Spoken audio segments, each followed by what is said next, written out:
마태복음 6장 오늘 19절에서 24절까지만 말씀 읽겠습니다. 마태복음 6장 19절에서 24절까지 우리 한 목소리로 6절의 말씀 같이 읽겠습니다. 너희를 위하여 보물을 땅에 쌓아두지 말라. 거기는 좀과 동록이 해하며 도둑이 구멍을 뚫고 도둑질하느니라. 오직 너희를 위하여 보물을 하늘에 쌓아두라. 거기는 좀이나 동록이 해하지 못하며 도둑이 구멍을 뚫지도 못하고 도둑질도 못하느니라. 내 보물 있는 그곳에는 내 마음도 있느니라. 눈은 몸의 등불이니 그러므로 내 눈이 성하면 온 몸이 밝을 것이요 눈이 나쁘면 온 몸이 어두울 것이니 그러므로 내게 있는 빛이 어두우면 그 어두움이 얼마나 더하겠느냐. 한 사람이 두 주인을 섬기지 못할 것이니 혹 이를 미워하고 저를 사랑하거나 혹 이를 중히 여기고 저를 경히 여김이라. 너희가 하나님과 재물을 겸하여 섬기지 못하느니라. 아멘. 아멘. 오늘 말씀은 계속해서 참된 제자의 삶에 대해서 가르쳐주고 계십니다. 앞에서도 계속 반복해서 말씀드렸습니다만 산상보훈 5장, 마태복음 5장이 시작하면서 하나님 나라 백성은 어떤 사람인지 그 성품이 예수님을 닮고 하나님을 닮고 그 하는 일이 하나님에게서 왔다. 그래서 그것을 요약한 것이 5장 3절에서 12절까지의 팔복에 대한 말씀이에요. 그래서 마음이 가난한 사람, 하나님의 성품이죠. 마음이 청결한 사람, 하나님을 닮은 거죠. 심지어는 마음이 청결한 사람은 하나님을 닮은 사람, 하나님의 아들, 딸이라고 불려질 것이다. 이렇게까지 얘기하죠. 그 사람은 세상에서 소금과 빛의 거룩한 삶을 살게 되는데 그 삶이 지금 예수님 당시에 이렇게 야 거룩해, 정말 잘 믿고 있어, 이렇게 보통 인정받는 그 사람들보다 훨씬 더하다라고 하는 것입니다. 그때 당시에 의롭다라고 그렇게 인정받았던 사람들이 누구예요? 서기관 그리고 바리새인이라고 하는 율법과 삶에 있어서 다른 사람들이 부러워할 만한, 야, 저 사람들처럼 믿어야 되는데 이렇게 생각할 만한 사람들이 있었는데 그들보다 더 나은 의의 삶을 예수님의 제자들이 살아야 된다라고 말씀하셨습니다. 그래서 저는 이 산상보훈의 말씀의 핵심을 5장 17절로 봐요. 죄송합니다. 5장 20절이에요. 5장 20절 말씀 같이 읽겠습니다. 내가 너희에게 이르노니 너희 의가 서기관과 바리새인보다 더 낫지 못하면 결코 천국에 들어가지 못하리라. 그래서 서기관과 바리새인들의 의보다 더 나은 의를 행하는 그리스도의 제자가 되라라고 지금 제자들에게 부탁하고 계신 거죠. 서기관과 바리새인들의 의보다 더 낫지, 더 좋지 않으면 천국에 갈 수 없다고 그렇게 말씀하고 계세요.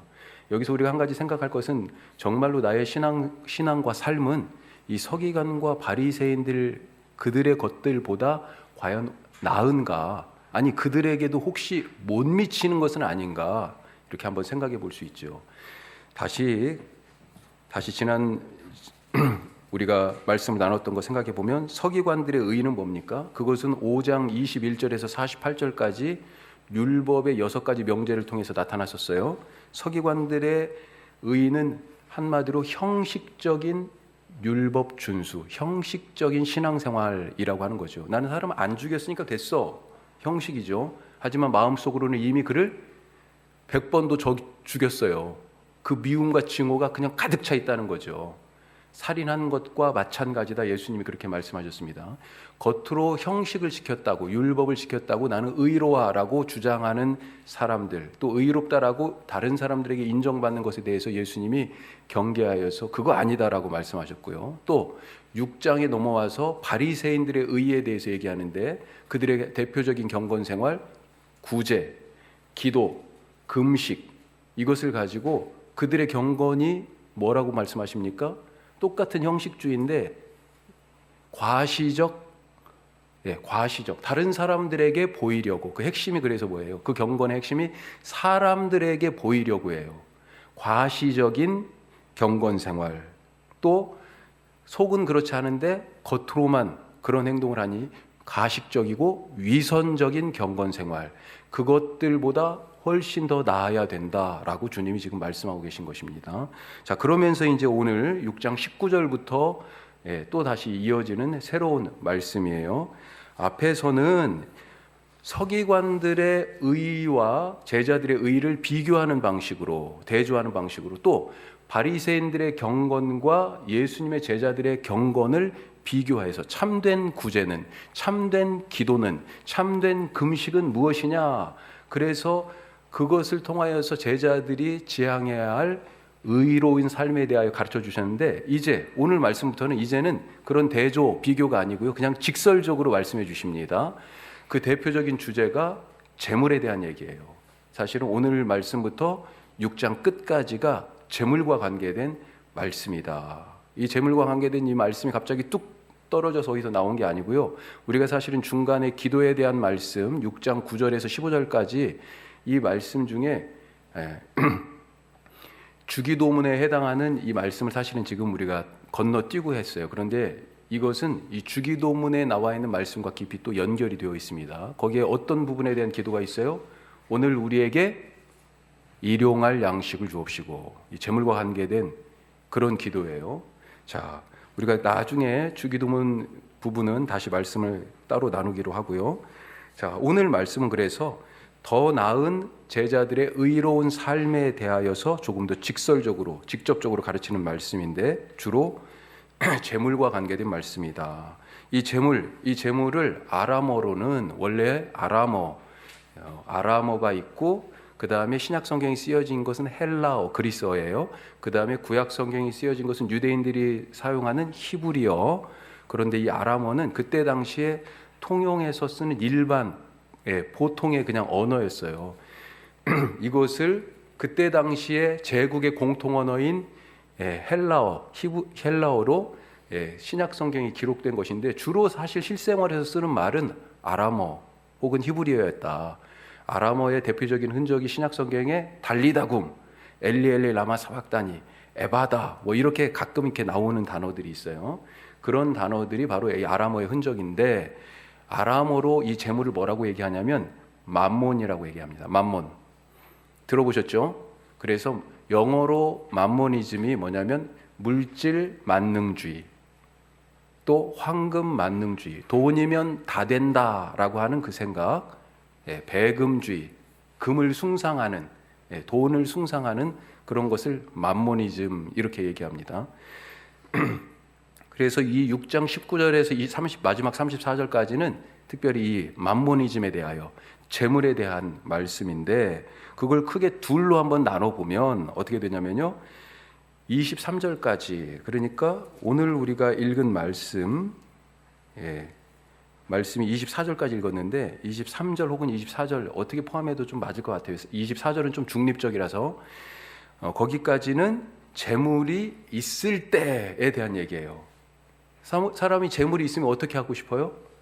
그 부분을 지금 얘기하시는 거죠. 또 그 뒤에 25절부터는 재물이 없는 경우예요.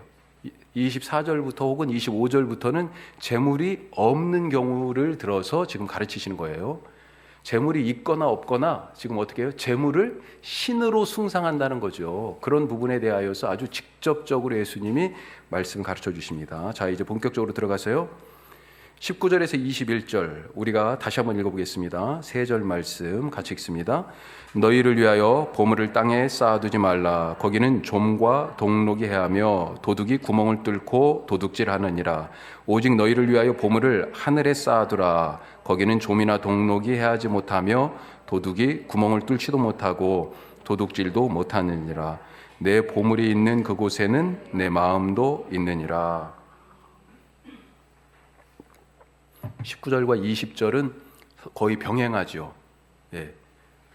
똑같은 패턴으로 지금 말이 단어만 바꿔가지고 이렇게 되어 있습니다. 자, 19절을 먼저 보면 무슨 말씀입니까? 재물을 어떤 명령이에요? 재물을 땅에 쌓아두지 말라, 그렇게 말씀하시죠. 그 명령을 하시면서 이유를 대십니다. 왜요? 좀과 동록이 해하며 도둑이 구멍을 뚫고 도둑질한다, 그렇게 말씀하시죠. 좀이 뭔지 아십니까? 우리 어른들은 다 아시죠? 우리 경은이 알아요? 모르죠. 옛날에 옷장에 좀약 넣었었는데 옷장에 좀약 넣은 거 알아요? 아, 예. 아유. 나이 좀 먹은 거예요. 예. 여기서 보니까 지금 제일 어린 것 같네요. 예. 좀약을 넣었죠. 좀이 옷을 이렇게 갉아먹으니까 그러니까 그 뭐 폴리에스테르 같이, 그러니까 면 같은 거 말고, 원래 식물성 섬유로 된 거 말고, 예, 그 화학 섬유도 갉아먹는지는 모르겠는데 제가 찾아봤어요. 저도 다시 그랬더니 식물성 섬유를 갉아먹는다고 그렇게 돼 있더라고요. 종이도 갉아먹고, 예, 그래서 예, 장판 같은 것도 갉아먹고, 뭐 벽지도 갉아먹고, 예, 그리고 사실 진짜 옷에 좀이 들어가지고 옷이 예, 구멍이 막 뚫리기도 하고, 그래서 좀약을 넣어놓기도 했었죠. 재물을 사실은 쌓아두면 좀이 갉아먹는다. 또 동록이라고 표현되어 있는데 뭡니까? 녹이에요. 녹, 예, 러스트, 녹입니다. 녹 쓴다는 거죠. 그리고 도둑이 그것을 가져간다. 자, 이것을 통해서 알 수 있는 재물의 속성이 있어요. 두 가지로 우리가 생각해 볼 수 있는데, 재물은 있다가 없어지는 거죠. 그러니까 재물은 뭐예요? 소멸하는 것입니다. 결국은 없어진다는 거예요. 소멸한다는 거예요. 좀도 갉아먹는 거고요. 녹이 슬어서도 못 쓰게 되는 거고요. 도둑이 훔쳐가서도 없어지는 겁니다. 재물의 근본적인 속성은요, 소멸하는 것입니다. 마치 눈과 같아요. 눈을 막 뭉쳐놨는데 어떻게 돼요? 한나절이 딱 지나고 보니까 아니 흔적도 없이 싹 사라졌어요. 바로 그것이 재물의 속성입니다. 어떻게 해야 되겠습니까? 이 속성을 알아야 어떻게 다룰지가 나와요. 예. 재물의 속성 중에 하나는 소멸입니다. 소멸되는 거예요. 현재 재물이 가진 있다가도 없어지고 가졌다가도 빼앗기는 그런 속성. 그런데 사람들은 이것을 어떻게 하려고 그래요? 자꾸 안 없어지게 하려고 막 애를 쓰는 거죠. 눈을 아무리 안 없어지게 하려고 막 한다고 해서 눈이 안 없어집니까? 그게 헛된 노력인 거죠. 헛된 노력이에요. 예. 또 한 가지, 재물은 어떤 특성을 갖고 있습니까? 재물은 뭐 하지 못한다. 자, 재물은 예? 소유하지 못한다. 소유하지 못합니다. 소유하지 못해. 소유할 수 있다라고 생각하는 것이 가장 큰 착각입니다. 안 그래요? 소유할 수가 없어요. 잠깐 일시적으로 점유하는 거죠. 소유할 수 있다라고, 그리고 소멸하지 않는다라고 생각하니까 어때요? 열심히 그것을 모으고 쌓는 것입니다. 하지만 결국 내 것이 아니에요. 내가 소유할 수 없어요. 그리고 잠깐 그걸 점유했다 하더라도 그것이 조금 시간이 지나면 소멸하게 되어 있습니다. 그러니 쌓는 일이 헛일이라는 거죠. 성경에 열심히 쌓았지만 이 재물을 소유하지 못한 아주 극단적인 두 사람의 예가 예수님께서 비유로 말씀하신 적이 있습니다. 자, 누가복음에 나오는데 누가복음 12장에 우리가 보통 별명을 붙이기를 어리석은 부자 이렇게 별명을 붙이는데, 여러 해 쓸 물건을 지금 다 쌓아뒀어요. 자, 말씀 한번 보겠습니다. 누가복음 12장 19절에서 21절 말씀 화면을 보시고 같이 읽습니다. 또 내가 내 영혼에게 이르되 영혼아 여러 해 쓸 물건을 많이 쌓아두었으니 평안히 쉬고 먹고 마시고 즐거워하자 하리라 하되, 하나님은 이르시되 어리석은 자여 오늘 밤에 내 영혼을 도로 찾으리니 그러면 내 준비한 것이 누구의 것이 되겠느냐 하셨으니, 자기를 위하여 재물을 쌓아두고 하나님께 대하여 부유하지 못한 자가 이와 같으니라. 아멘. 자, 이 앞 페이지 보시면 뭐라고 돼 있어요? 여러 해 쓸 물건을 많이 쌓아두었다. 두 번째 줄 끝에 여러 해 쓸 물건을 많이 쌓아두었다. 지금 많이 쌓아두었어요. 그러니까 자기를 위로해. 야, 이제 됐어. 이제 걱정 없어. 막 그러잖아요. 자, 그런데 하나님이 뭐라고 그러세요? 21절에 어리석은 자라고 부릅니다.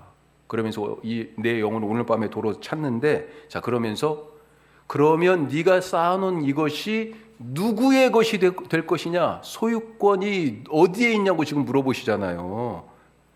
그래서 21절, 자기를 위하여 재물을 쌓아두는 사람, 이렇게 지금 표현하고 있습니다. 자기를 위하여 재물을 쌓는 이 일이 헛된 일이다라고 하는 것을 말씀하고 계시죠. 이게 누가복음 12장에 있는 말씀인데 4장을 더 넘어가면 16장에 누가복음 16장에 또 부자가 하나 나옵니다.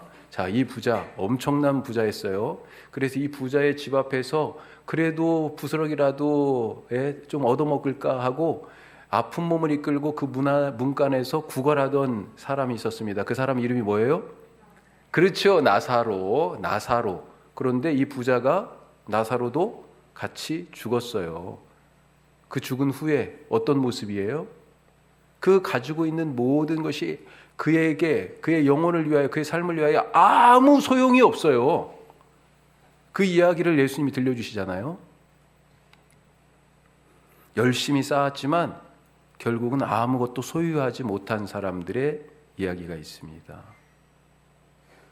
다시 한번 말씀드리면 재물은 소멸합니다. 재물은 소유할 수 없어요. 그 대표적인 선언이 뭐냐면 땅에 대한 선언이에요. 지금은 사실은 자본주의의 바탕은 뭐냐면 토지와 건물입니다. 예. 그것을 기반으로 한 생산 수단이에요. 그걸 가진 사람이 지금 최고인 거죠. 그런데 이제는 뭐 완전히 지금 메타버스의 시대가 돼가지고 이제는 그런 말도 또 바꿔야 될 것 같아요. 하지만 하여튼 그런 것들을 다 가지고 있는 사람들과 소유하지 못한 사람들에 대한 이야기들이 정말 너무나 많은데 우리가 열심히 이런 것들이 뭐예요? 다 이 모든 것들이 이 재물이 땅에 대한 얘기하다 지금 제가 해봤죠. 땅에 대하여서 성경에서 뭐라고 얘기합니까? 지금은 각자 그 토지나 건물을 생산 수단을 또 자기가 소유하지만 성경의 기본적인 정신은 땅은 누구 거라고요? 하나님 거라고 돼 있습니다. 개인이 소유할 수 없는 걸로 돼 있어요. 예. 그런 식으로 지금 성경에서 사실은 말하고 있는데 재물에 대한 입장도 바로 구약에서부터 내려오는 그런 입장이다라고 하는 것. 자, 20절에서 21절 보면 19절과 다르게 자, 재물을 19절에는 땅에 쌓는 모습을 지금 말하고 있는데 20절 뭘 얘기합니까? 재물을 하늘에 쌓으라 그렇게 명령하고 계시죠. 그 이유가 뭡니까?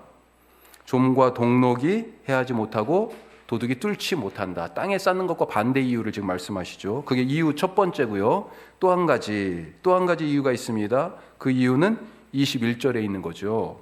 재물이 있는 곳에 네 마음이 있기 때문에 그래서 재물을 하늘에 쌓으라 그렇게 말씀하고 있습니다. 땅에 쌓으면 마음이 어디가 있어요? 땅에 있는 거죠. 하늘에 쌓으면요? 하늘에 있는 것입니다. 그 재물을 지금 재물이 가는 곳에 지금 마음이 가는 거예요. 재물이 지금 어디에 갔어요? 선교지에 갔어요. 그러면 마음이 어디가 있어요? 선교지에 있는 거예요. 재물이 지금 아픈 누군가에게 갔어요. 예, 오늘 밥 못 먹는 누군가에게 갔어요. 그러면 마음이 어디가 있는 거예요? 그 아픈 사람에게 가 있는 거고요. 오늘 밥 못 먹은 그 사람에게 지금 가 있는 것입니다. 우리 아까 찬송했잖아요. 주님의 심장을 가진 자. 예. 주님의 시선을 가진 자. 그 마음이 가려면 뭐가 가야 돼요? 재물이 있는 곳에 마음이 간다고 그렇게 말씀하고 있습니다. 목사가 이런 말씀 드리기 참 부담스러운데 그래서 교회에 헌금을 드리는 사람이 교회에 마음이 있는 거예요. 예. 하나님께 헌금을 드리는 사람이 사실 하나님께 마음이 있는 거고요. 헌금을 드리는 믿음이 그래서 참 큰 것입니다. 예. 갑자기 조용하신데 사람은 자 원하든 원하지 않든 크든 작든 살면서 재물을 얻게 되고 재물을 사용하게 됩니다. 자, 어떻게 사용하는 것이 그러면 좋은 사용일까? 재물의 사용에 대해서 한번 생각해 보죠. 예수님이 2가지가 있다고 알려주십니다. 예. 2가지 방법이 있다고 이 둘 중에 하나를 선택하라는 말씀이 아니고 이런 사용들이 있다고 지금 정리해서 말씀해 주시는 거예요. 하나는 이 재물을 가지고 땅에 쌓는 방법이 있다. 그런 방식으로 이 재물을 사용한다는 거죠. 땅에 쌓는다. 땅에 쌓는 것은 뭐예요? 자기를 위한 것입니다. 자, 오늘 19절 말씀에서 시작을 뭐라고 돼 있습니까? 너희를 위하여 보물을 땅에 쌓는다. 이렇게 지금 말씀하고 있잖아요. 그렇죠? 너희 바로 자기를 위하여 땅에 쌓는 사람. 자, 하지만 땅에 쌓았기 때문에 그 쌓은 것이 소멸하고 아까 말씀드린 것처럼 소유하지 못하고 결국 자기를 위하여 쌓았지만 남아있는 것이 아무것도 없는 거죠. 헛일한 겁니다. 이걸 인생으로 얘기하면 인생을 몇 년 살았든지 상관없이 50년 살았으면 50년, 70년 살았으면 70년 헛것 산 거예요. 예, 헛것 산 거예요. 나를 위해 쌓았는데 결국 보니까 나를 위한 것이 하나도 없더라라고 하는 거죠. 또 한 가지 방법은요, 재물을 어떻게 사용해요? 하늘에 쌓는 방법으로 사용하는 사람들이 있다. 누가복음 12장 말씀, 아까 어리석은 부자에 대한 말씀, 그 부분과 관계가 좀 있는데, 누가복음 12장 33절에서 34절. 하늘에 쌓는 것이 무엇인지를 알아야 되잖아요. 그렇죠? 그 말씀이 여기 써 있습니다. 누가복음 12장 33절 34절 같이 읽습니다. 너희 소유를 팔아 구제하여 낡아지지 아니하는 배낭을 만들라. 곧 하늘에 둔 바 다함이 없는 보물이니 거기는 도둑도 가까이 하는 일이 없고 좀도 먹는 일이 없느니라. 너희 보물 있는 곳에는 너희 마음도 있으리라. 아멘. 자, 여기는요, 사실은 어디냐면 이 마태복음의 산상보훈과 사실은 평행하는 그런 본문이에요. 누가복음에 있는. 그래서 지금 비슷한 말씀이 같이 써 있는 것입니다. 뭐라고 써 있어요? 너희 소유를 팔아. 하늘에 쌓는 것이 뭐냐면 소유를 팔아 구제하는 것이다라고 지금 분명하게 말씀하고 있어요. 그리고 이것은 뭐예요? 이것이 바로 도둑도 좀도 또 녹도 먹지 않는 그런 일이다. 없어지지 않는 이 재물이 그냥 그렇게 소멸되는 것을 막는 유일한 길이 바로 이것이다 라고 그렇게 말씀하고 있습니다. 더불어서 보물이 있는 곳에 네 마음이 있다. 지금 그렇게 말씀하고 있죠. 하늘에 쌓는 것은 나를 위해 사용하는 것이 아닌 남을 위해 사용하는 것입니다. 그래서 구제든지 기부하는 일이든지 교회 헌금하는 것이든지 이런 점에서 이런 것들은 나를 위해 쌓지 않겠다라고 하는 구체적인 실천이다. 참 귀한 거죠. 믿음이 없이는 할 수가 없는 것입니다. 왜 그렇습니까? 나를 위해 쌓으면 눈에 보이잖아요. 통장 딱 찍어보면 숫자가 나오잖아요. 사실은 지금 참 우리가 실물로 지금 돈을 이제 거의 안 쓰고요. 그렇죠? 숫자로 다 써 있어요. 이 숫자 이거 사실 누가 은행에 들어가가지고 해킹을 한번 확 해가지고 숫자를 싹 뒤집어 버리면 어떻게 될까요? 예? 예? 주식시장이 막 완전히 뒤집어지고, 예? 은행 계좌가 막 전부 다 뭐 누구는 돈이 갑자기 이렇게 많아졌다, 누구는 싹 없어졌다가 자료가 없어요. 완전히 전산 시스템이 다 망가져가지고 어떻게 될 거예요? 그런 생각도 해봐요. 이게 신종 좀과 동록입니다. 예? 이 시대에 사실 좀과 동록이죠. 어떻게 될지 알 수가 없어요. 사실 우리의 자산은 눈에 보이는 뭐 건물이나 땅 빼놓고는 거의 다 숫자로 통장에 그것도 은행 전산망에 올라가 있는 게 다예요.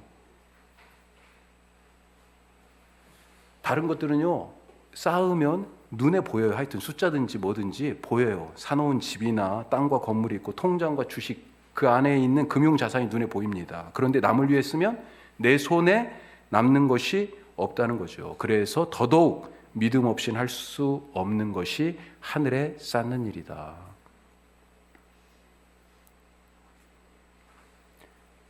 헌금을 좀 적게 드리셔도 괜찮습니다. 구제하고 또 더 좋은 일에 여러분들이 그러니까 신앙적인 결단으로 함께 내가 가지고 있는 것을 나눌 수 있는 곳이 있다면 같이 그렇게 나누셔도 돼요. 그게 하나님께 드리는 헌금이다 그렇게 생각이 돼요. 위험한 얘기인데 담임 목사가 이런 얘기하는 거, 예. 헌금 생활도 잘 하시고요.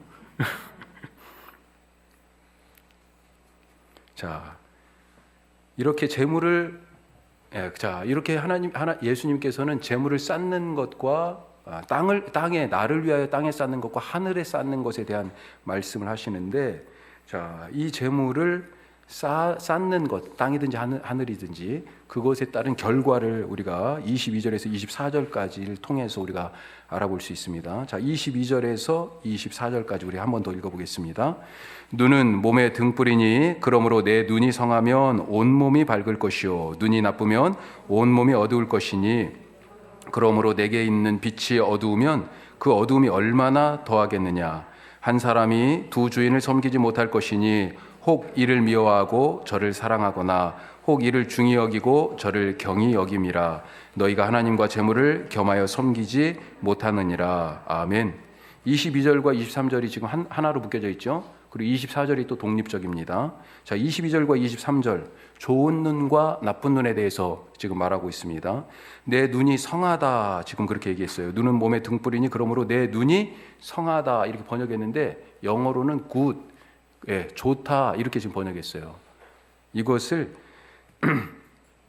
헬란 말로는 거기 써 있습니다만 하플루스라고 하는 단어예요. 하플루스라고 하는 단어가 크게 두 가지 뜻을 갖고 있는데 뭐냐면 단일하다, 나누이지 않았다. 자, 제 성경은 성하다에 번호가 써 있습니다. 5번이라고 써 있네요. 그래서 밑에 줄을 보니까 5번에 순전하면 이렇게 되어 있습니다. 성하다는 것을 순전함으로 지금 해석했어요. 이게 같은 지금 관점이라고 생각해요. 그러니까 나누어지지 않고 하나인, 이것을 지금 하나님께 대하여서 나누어지지 않은 순전함이라고 얘기할 수 있고요. 하나님을 향하여 나누어지지 않은 단순함, 그걸 뭐라고 또 얘기해요? 순전함 혹은 충성심, 오직 한 마음인 거죠. 바로 그걸 얘기하는 것입니다. 그러니까 네 마음이, 네 눈이 하나님만 오직 바라본다면 이거예요. 눈이 막 흔들리는 거예요. 이쪽도 봤다 저쪽도 봤다가 막 이렇게. 이거 뭐예요? 나누어지는 거죠. 왜요? 마음이 지금 이쪽 갔다 저쪽 갔다 하는 거 아니에요. 그런데 지금 오직 누구만 쳐다봐요? 나누어지지 않고 하나님만 바라보면 바로 그 얘기예요. 재물도 받다가 이거 가지고 있으면 뭘 할 것 같은데, 하나님도 받다가 지금 그러는 거죠. 오늘 제목이 그래서 양다리 신앙인 건데 눈이 지금 이쪽 저쪽으로 지금 흔들리고 있는 것입니다. 하나님을 향한 나누어지지 않는 마음, 충성심 혹은 순전함이라고 볼 수 있고요. 또 한 가지는요, 어떤 뜻을 갖고 있냐면 관대하다라고 하는 뜻을 갖고 있습니다. 그래서 물질에 있어서 집착하지 않고, 집착하면 어떻게 해요? 내 건데, 이게 소유하고 관계됐잖아요. 내 건데 집착하지 않기 때문에 어때요? 사용에 있어서 관대하다라고 하는 거죠. 자, 물질에 대하여 집착하지 않으니 나를 위하여 쌓지 않는 것입니다. 그렇게 다른 사람을 위하여 쓰기에 관대하며 오히려 물질, 돈을, 황금 보기를 돌같이 하면서 오직 내 눈은 무엇을 향해요? 나누어지지 않는 마음으로 하나님을 향하여 쳐다보는 그 눈을 가진 사람을 지금 얘기하는 것입니다. 여기에서 이 눈은 뭘 얘기합니까? 그런 눈을 가진 사람은 눈이 밝다, 지금 그렇게 얘기해요. 그러면 그의 몸도 밝다, 그렇게 얘기하고요. 눈이 등불이기 때문에, 눈이 밝기 때문에 그 몸도 어두움이 물러가고요, 밝게 된다, 그렇게 말하는 거죠. 자, 여기에서 이 눈을 또 우리가 한 가지 생각해 볼 수 있는 것은, 눈 하면 뭡니까? 시선, 볼 관자를 써서 관점이라고 얘기하죠. 눈은 관점을 뜻합니다. 눈이 밝으면 온몸이 밝고 눈이 어두우면 몸도 어둡다. 이것은 무슨 얘기예요? 사람과 세상에 대한 바른 관점을 가지고 사는 사람이 몸이 밝은 건강한 사람이다. 몸에 어두운 구석이 없어요. 사람과 세상에 대하여서 바른 관점을 가지고 살아가는 사람이. 하지만 세상을 보는 눈이 삐뚤어져 있으면 어떻게 됩니까? 세상을 보는 눈이 삐뚤어져 있으면 이 비뚤어졌다, 바르다 혹은 나쁘다라고 하는 것을 아까 이미 말씀드렸어요. 하나님을 향한 오직 일편단심의 마음과 시선으로 쳐다보는 그 마음의 순전함. 자, 세상을 보는 눈이 그래서 하나님을 향하지 못하고 지금 삐뚤어져 있으면 어때요? 그 삶은 어둠으로 가득하다. 그래서 그 몸에 뭘로 가득 차 있습니까? 어둠에 가득 차 있으니 뭐가 들어있어요? 비판과 부정, 증오와 미움, 불신과 의심, 이런 것들이 지금 이 어두움의 요소들이 가득하다는 거죠. 그래서 몸이 어둡다는 겁니다. 자, 그런데 세상을 보는 이 눈을, 사람의 눈을 어둡게 하는 것이 무엇이냐? 오늘 말씀의 이 맥락에서 살펴보면 그것이 재물이다라고 하는 것입니다. 재물이라고 하는 관점으로 세상을, 사람을, 일을 쳐다보니까 모든 것이 다 왜곡되어 있다는 거예요. 제대로 안 보이는 것입니다. 모든 것을 재물을, 돈을 기준으로 판단을 하죠. 세상에서 살아갈 때 자기 인생의 가치나 목적을 따라서 선택하는 사람들이 있긴 하지만 훨씬 더 많은 사람들이 선택의 기준을 어디에 둡니까? 돈에 두지 않습니까? 돈에. 제가 사실 대학을 선택할 때 지금 생각해 보니까 이 말씀을 준비하면서 생각해 보니까 돈을 따라서 선택했었어요. 예. 하나님 그 길을 실력도 안 됐지만 막아주셨네. 제가 원래는 치과 의사가 되려고 그랬습니다. 제가 고등학교 때 집이 쫄딱 망했거든요. 그래가지고 부모님하고 1년을 떨어져 살았어요. 제가 1년 후에 부모님을 만났습니다. 하여튼. 그런데 그런 마음이 들더라고요. 내가 우리 집을 이렇게 세워야지. 그러다 생각해 보니까 그때 당시에 80년대 중반이었는데, 그런데 이거 돈을 뭘 해야 돈을 많이 벌까? 그러다가 치과 의사가 돼야 되겠구나. 그때 당시에 치과 의사가 돈을 제일 많이 벌게 생겼더라고요. 제가 보니까 이빨은 평생 동안 한두 개도 아니고 계속 치료할 건데, 그때 됐어야 되는데. 자, 뭘 기준으로 선택했어요? 내가 앞으로 무엇을 할까? 얼마만큼 벌 수 있을까를 가지고 선택했어요. 혹시 우리도 지난 날을 되돌아보면 그렇게 그걸 기준으로 선택했던 적이 혹시 있지 않습니까? 직업을 선택하고 학교를 선택하고 결혼할 배우자를 선택할 때 가장 중요한 이유 중에 하나가 혹시 돈은 아닌가. 요즘 사실은 다 알다시피 그런 얘기들이 많잖아요. 돈 때문에 이혼하고 돈 때문에 결혼하고 돈 때문에 내 적성은 아닌데 그 직장에 가고 연봉이 많으니까. 돈 때문에 형제 자매들이 유산을 놓고 싸우고 기업 운영을 가지고 다툽니다. 없을 때는 화기애애한데 뭐라도 조금만 있으면 진짜 우리가 이런 형제였던가 이런 집이었던가 이런 생각이 들 정도로. 제가 어떤 분 이야기를 들었는데 언니와 이 동생, 딸 둘이에요. 둘이에요. 그런데 엄마가 서울의 강남에 그래도 사셨었습니다. 예전에. 그래도 어느 정도 뭔가를 좀 가지고 계셨던 것 같아. 이 친구는 지방에 살고 있는데 서울에 직장이 있어요, 사실은. 그래서 주말 부부예요. 남편은 지방에 있고 아내 되는 이 친구는 서울에 올라와서 주중에 일을 하고 그러다가 집을 하나 어떻게 살 기회가 생겼어요. 청약을 해가지고. 돈이 모자라잖아요. 엄마가 도와주셨어요. 그런데 바로 위에 언니가, 둘밖에 없는데 언니가 그 소식을 알고요, 이 동생한테 너무 화를 낸 거예요. 엄마한테 막 따지고요. 그런데 이 동생 되는 친구가 생각해 보니까 너무 억울한 거죠. 화도 나고. 왜요? 그동안 언니는 이런저런 이유로 엄마한테서 엄청 많이 받아갔거든, 이미. 그런데 이걸 완전히 자기한테 준 것도 아니고, 엄마한테 지금 사실 빌린 건데, 그런데 그걸 가지고 언니는 나보다 훨씬 더 많이 엄마한테 받아갔는데 그런 억울한 생각이 들었다. 그런 얘기를 제가 들었습니다. 그렇게 돈이면 지금 모든 것의 기준이 돼서 보이지 않는 거예요. 동생, 지금 딱 하나밖에 없는 동생이잖아요. 그런데도 보이지가 않아요. 우리가 그런 일들 너무나 많이 알고 있지 않습니까? 재물이 많으면 선하고 재물이 많으면 옳고 맞고 잘 살았다라고 그렇게 인정받는데, 오히려 재물이 없으면 그동안 어떻게 살았냐, 게으르다, 잘못 선택했다, 잘못 산 인생 취급을 당하는 것이 지금의 그런 세상의 세태가 아닌가. 뭘로 보기 때문에 그래요? 기준이 바로 그것이기 때문에, 그 눈으로 다 보기 때문에 모든 것이 그렇게 판단된다라고 하는 것이죠. 재물은 삶을 왜곡해서 진짜 그 본질을 보지 못하게 하는 그런 특징이 있다 하는 것입니다. 자, 24절로 다시 이제 넘어가서 그 다음 24절은요 아주 참 진짜 위험한 말씀이죠. 무거운 말씀입니다. 재물이 어디에 올라가요? 지금 재물이 어디까지 올라갔어요? 높아졌어요. 하나님에게까지 높아졌어요. 주인의 행사를 지금 하고 있는 겁니다. 그러니까 표현이 뭐라고 돼 있어요? 두 주인이 나오잖아요. 한 주인은 누굽니까? 하나님이시죠. 또 한 주인은요, 재물입니다. 재물이 하나님의 자리에 지금 올라가 있는 것입니다. 어떻게 재물이 하나님과 같은 자리에 올라갈 수 있습니까? 아까 만몬 말씀드렸죠. 이 만몬이라는 아람어는 원래 이 만몬이라는 것은 중립적인 언어예요. 하지만 지금 이 재물이 주인의 자리, 하나님의 자리에 올라가 있어요. 어떻게 된 일일까?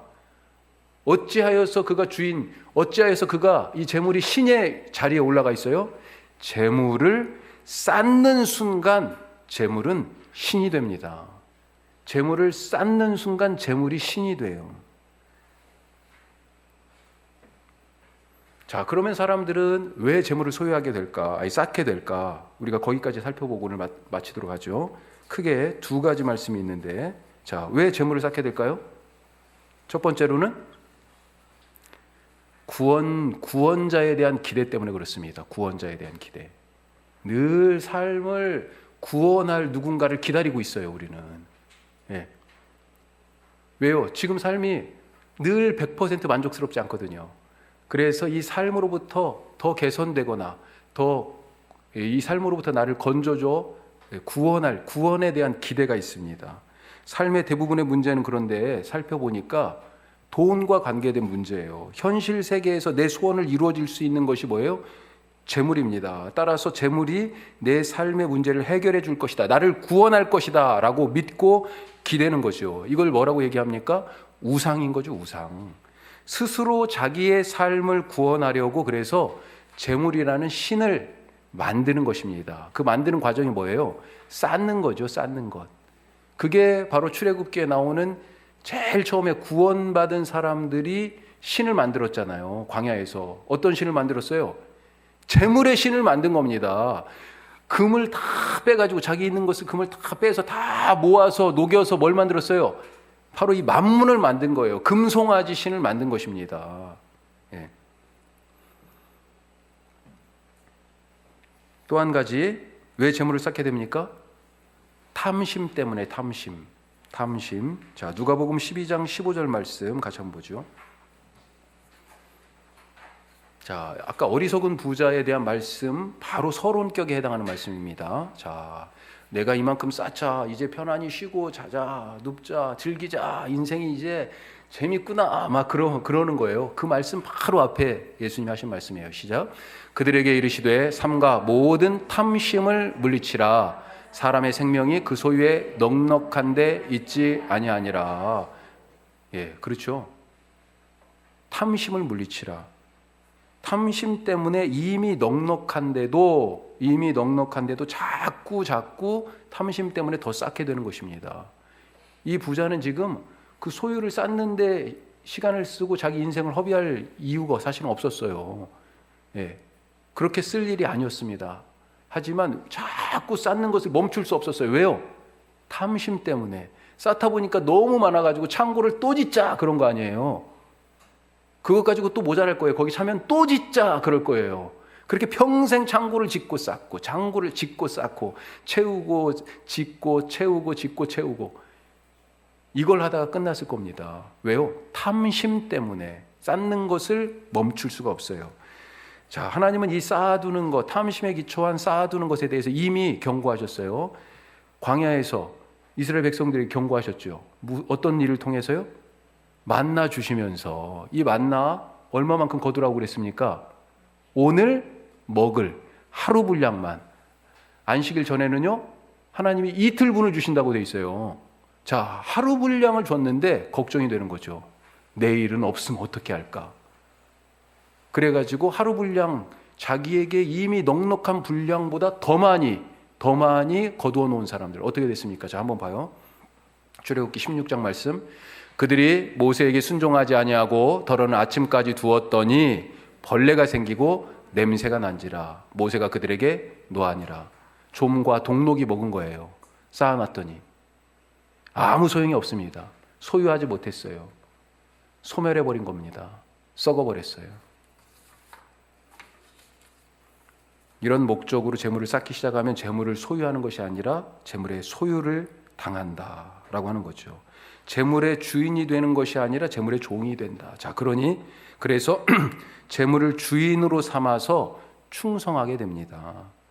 이런 사람은 재물이 있을 때는 어떤 생각이에요? 온통 야, 이것을 어떻게 쌓을까 하는 재물 생각밖에 없는 겁니다. 자, 또 재물이 없을 때는 어떻게 할까요? 그것 때문에 부족해가지고 염려가 생기죠. 아이고, 이제 무엇을 먹을까, 무엇을 입을까, 무엇을 마실까라고 하는 그 염려 때문에 없으니까. 그래서 재물만 있으면 내 삶이 행복할 텐데, 내 이 모든 문제를 풀어줄 텐데, 나를 여기서부터 구원하여 건져줄 텐데 라고 하는 그런 기대를 가지고 온통 무슨 생각이요? 재물 생각뿐입니다. 재물이 있으나 재물이 없으나 온통 재물 생각뿐이에요. 이게 두 주인 하나님과 재물을 놓고 지금 갈팡질팡하는 마음이 될 수밖에 없는 그런 모습이다라고 하는 것입니다. 혹시 양다리를 딱 그렇게 걸치고 계시지 않습니까?